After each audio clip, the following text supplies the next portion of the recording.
Urban Armor Gear has made a name for itself as being a really protective case without all the bulk. They're thin and light while still meeting military drop specifications. These are two of their newest offerings for the iPhone 7. UAG was kind enough to send me these cases for review, and in this review we'll see if they live up to the high expectations set by the previous generation. What makes UAG cases unique are their corner skid pads. If you drop your phone, chances are it's going to hit a corner first. The corners have been bulked up to absorb that impact and also lift the phone up off any surface. This keeps your screen protected and the back free from scratches. Now let's see if these rugged cases live up to their mil-spec claims. Normally I wouldn't do a drop test in the rain, but first, the iPhone 7's water resistant. And second, when was the last time you saw an iPhone case drop test in the remnants of a hurricane?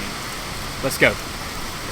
The Pathfinder series has a mil-spec rating that means it can be repeatedly dropped from 4 feet. I dropped this phone from chest height a few different times and it didn't even receive a scratch. And now for the even tougher Monarch series. The Monarch line claims 2 times mil-spec drop protection, which would equate to about 8 feet. A drop from head height is a walk in the park. Taking a look around the case, we have a very generous cutout for the camera and flash. On the bottom, you have the typical cutouts you'd expect. A nice large cutout for the headphone jack.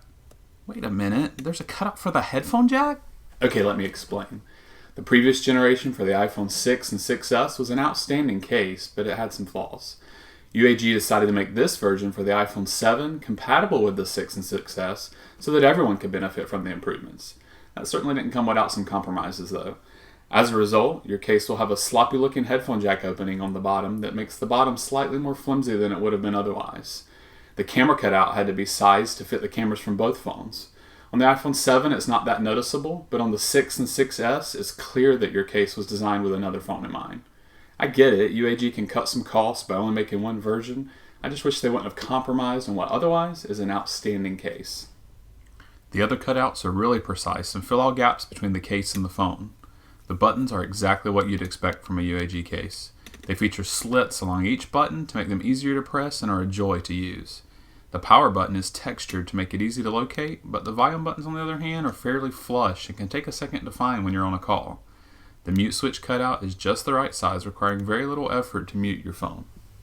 On the back of this series is a soft touch hard shell that's fused together with the inner TPU lining with fake Torx screws. This shell resists scratches very well and feels great in your hand.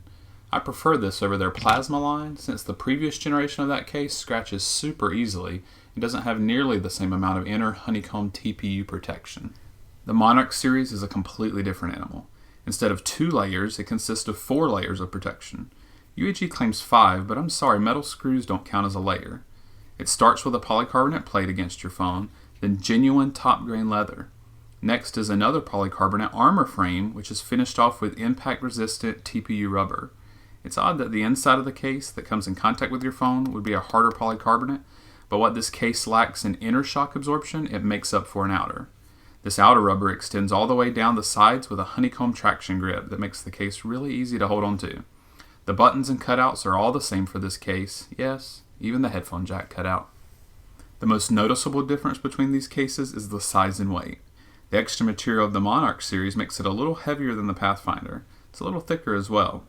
In fact, the Pathfinder is slightly thicker than the previous generation UAG case too. The previous case was barely over 10 millimeters. The Pathfinder comes in just under 11, while the Monarch is over 11. It's not a huge difference, but it's noticeable, especially if you're coming from a previous generation UAG case. The other small differences you'll notice are welcome changes. The skid pads now extend farther down the sides, eliminating small areas of polycarbonate shell that could separate and break off. Also, the skid pads no longer contain the sharp points on the back. It's never been an issue for me, but others have mentioned it can be uncomfortable to hold. UAG heard you loud and clear and flattened these out to eliminate that. On the back, the pattern has been inverted. Instead of the middle section with the UAG logo being raised, it's recessed. Lastly, they got rid of the confusing iPhone exclusive holes. If you're familiar with UAG, it's the same case that you know and love with some small refinements to make it more comfortable and more durable.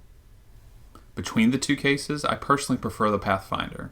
It provides more than enough protection, is thinner and lighter, and costs about half the price. However, the Monarch case certainly has a unique look with its genuine leather and real metal hardware. I would be a little concerned about the metal touching the back of the iPhone though. They're slightly recessed, but it still concerns me. If you're looking for an iPhone case that provides serious protection without all the bulk, then look no further. That is, of course, if you can get past the headphone jack opening. The Pathfinder series retails for $35, and the Monarch series retails for $60. The Monarch also comes with a 10-year limited warranty instead of the typical 1 year. If you have any questions that I didn't cover in this review, feel free to leave those in the comments. If you've enjoyed this video review, please give it a thumbs up and consider subscribing if you haven't done so already. And as always, thanks for watching.